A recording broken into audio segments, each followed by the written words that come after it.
What's going on, Colts Nation? Welcome to today's episode of Colts Latest.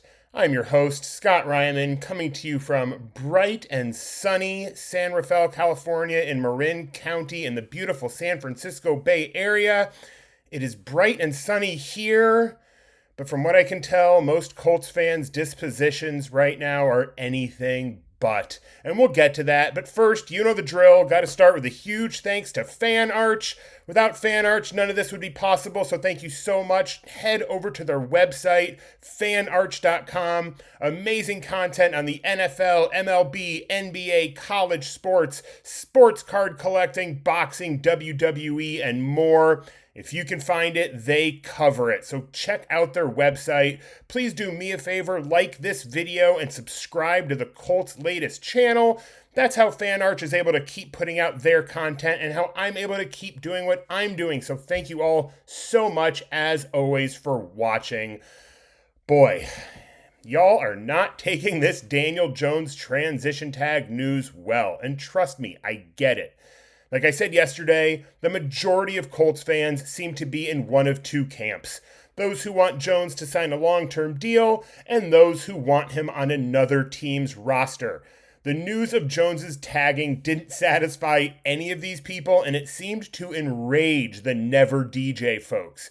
Here are just a few of the comments that I received on my Facebook posts regarding the tagging news.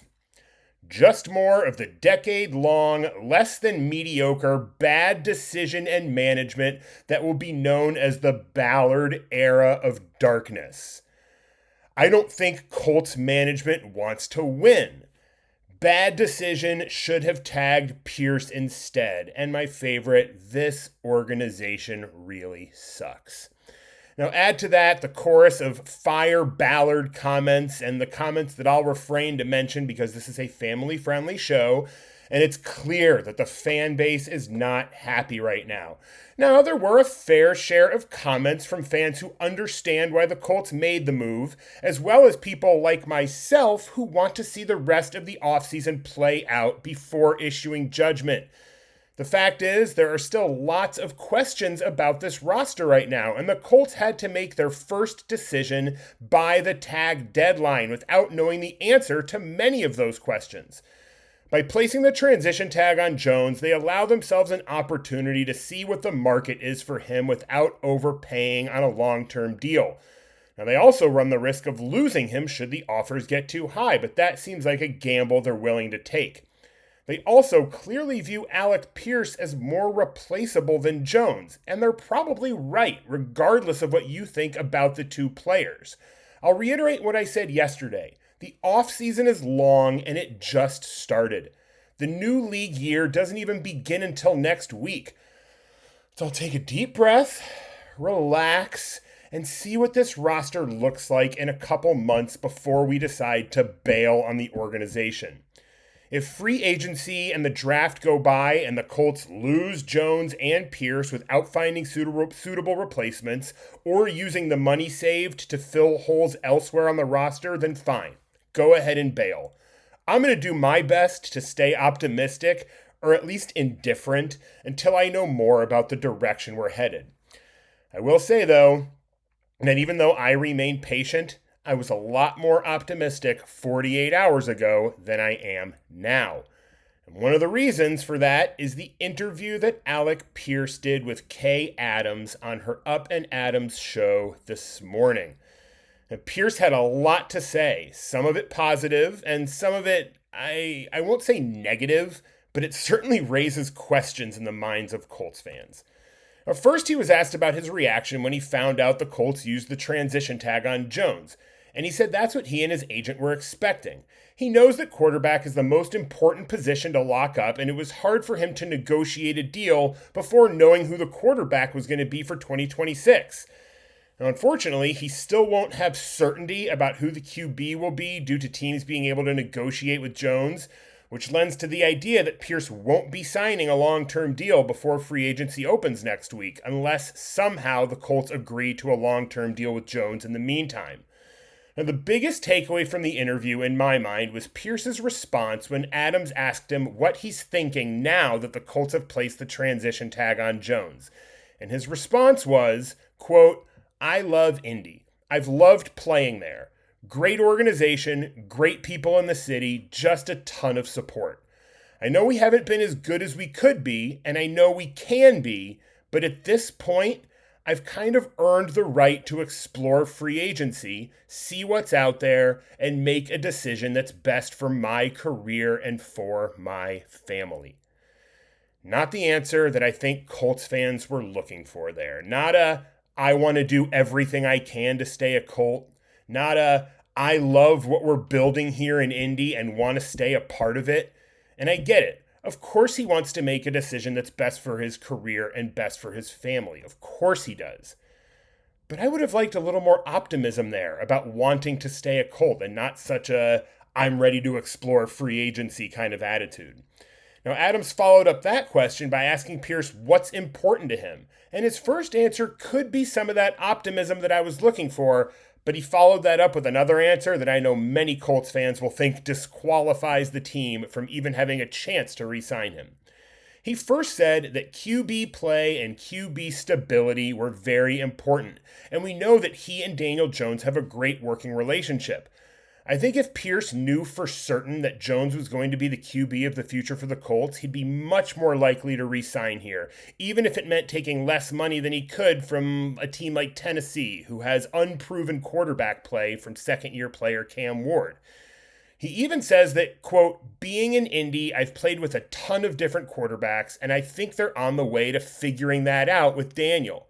If they can get a long-term deal done with him, because I believe in him a ton as a quarterback, I think I've understood the battles that come with that stability. So I think as a free agent, that would be something I'd look into a lot," end quote. Now, to me, that sounds like if it's not Daniel Jones under center in 2026, Alec Pierce doesn't want to be a Colt. And I'm curious what the never DJs who want to keep Pierce think about that. Is it worth it to you to sign Jones to a long-term deal if that's the only way to retain Alec? Those of you who are not into keeping Daniel Jones but want to keep Pierce, let me know what you think about that. Is it worth it to you to keep Daniel Jones if that's the only way that Pierce is going to re-sign? Now, Pierce goes on to say, unfortunately, and this is the part that I think Colts fans are going to think disqualifies the team from having a shot at him, he goes on to say that a winning culture is also very important to him. And if there's one thing the Colts haven't done enough of recently, it's win. Pierce has never made the playoffs in his 4 seasons in Indy, and if a team with a winning track record and quality quarterback play and stability comes knocking, like the Buffalo Bills, for example, that might be hard for Pierce to turn down. Pierce went on to speak glowingly of his relationship with Jones, talking about just how much their relationship has grown in a year, how great of friends they are, and how important Jones was to his improvement. The way he talks about Jones, I'm not sure there's another quarterback in the NFL that he'd rather play with right now. Now, these answers from Pierce should tell the Colts, if they don't already know, that their best path to retaining Pierce is to get a long-term deal done with Jones ASAP. I fear that if the Colts let Jones play the year out on the transition tag, that won't be enough to keep Pierce around. He wants to know that Jones is going to be the one throwing him the deep balls for the foreseeable future.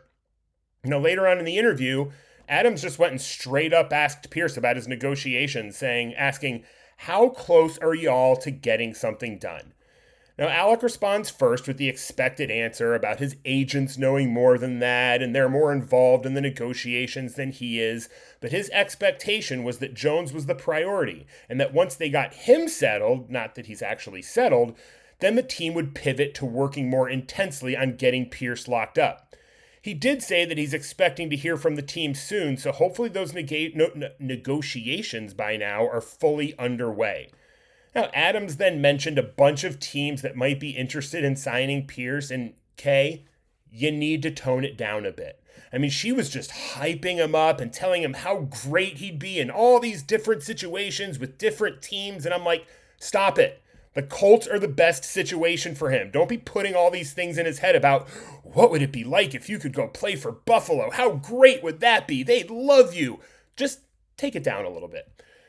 Now, one final thing of note from this interview is that Pierce wants more targets, and he's going to look for an opportunity where he can get them.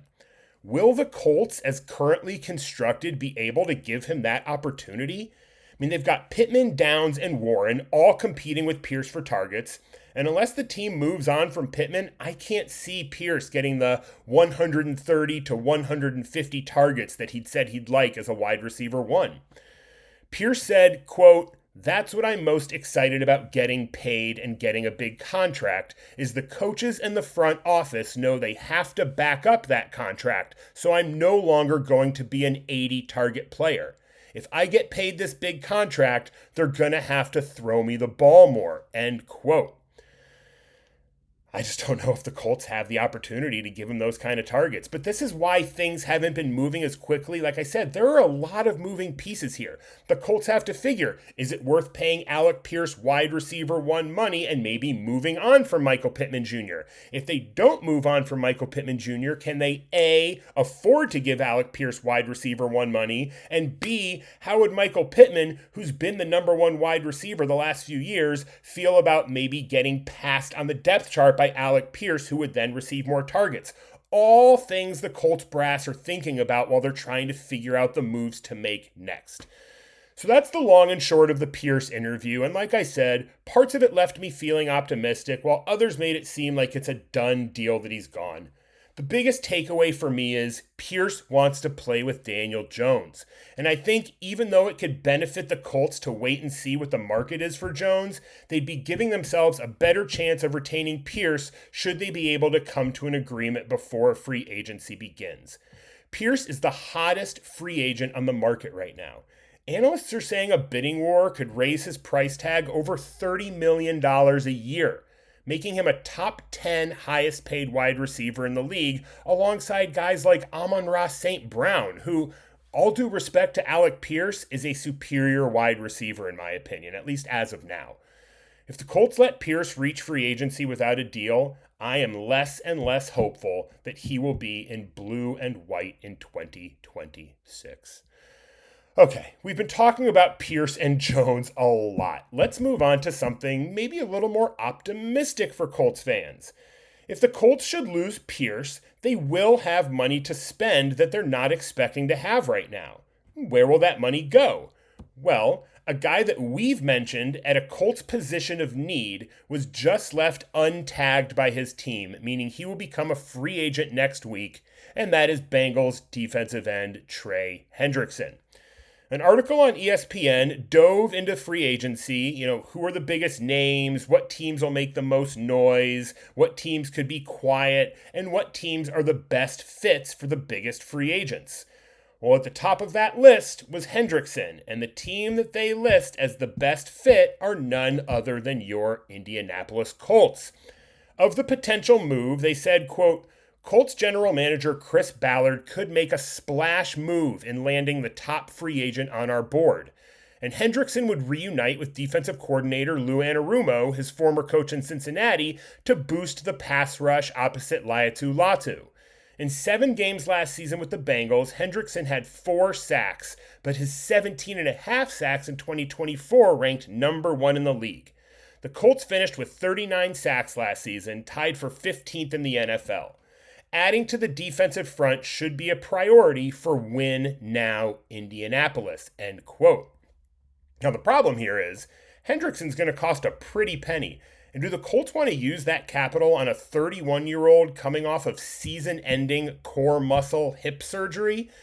Not to mention, ESPN goes on in the article to list edge rusher as the deepest position in free agency this year, with guys like Jalen Phillips, Joey Bosa, Khalil Mack, Cameron Jordan, Odafe Owe, Jadeveon Clowney, Boye Mafe, Draymond Jones, and Bradley Chubb all available for less money than Hendrickson.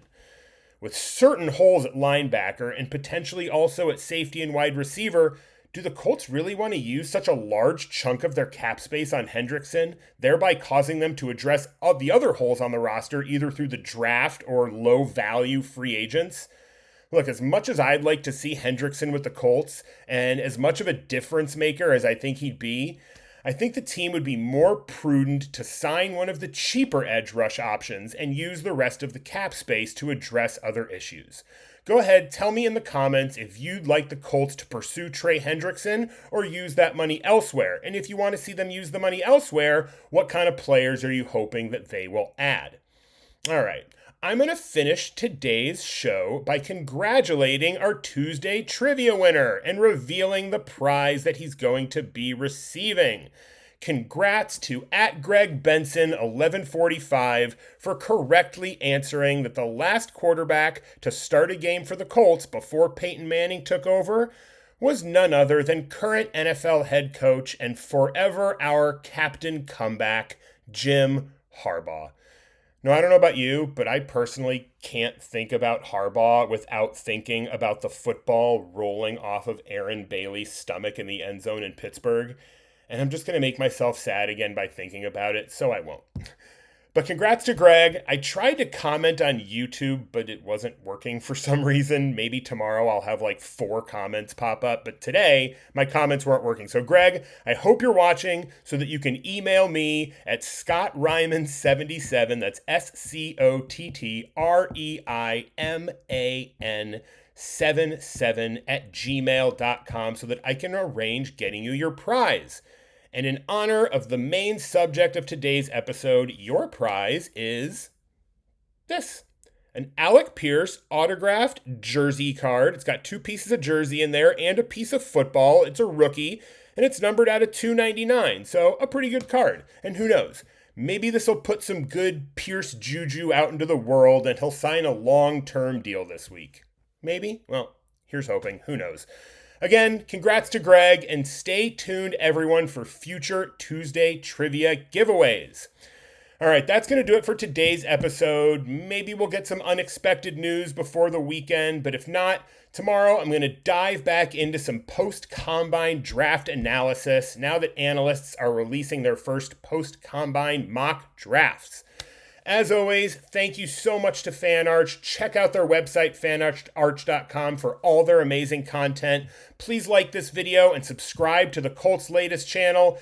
And let's go Colts!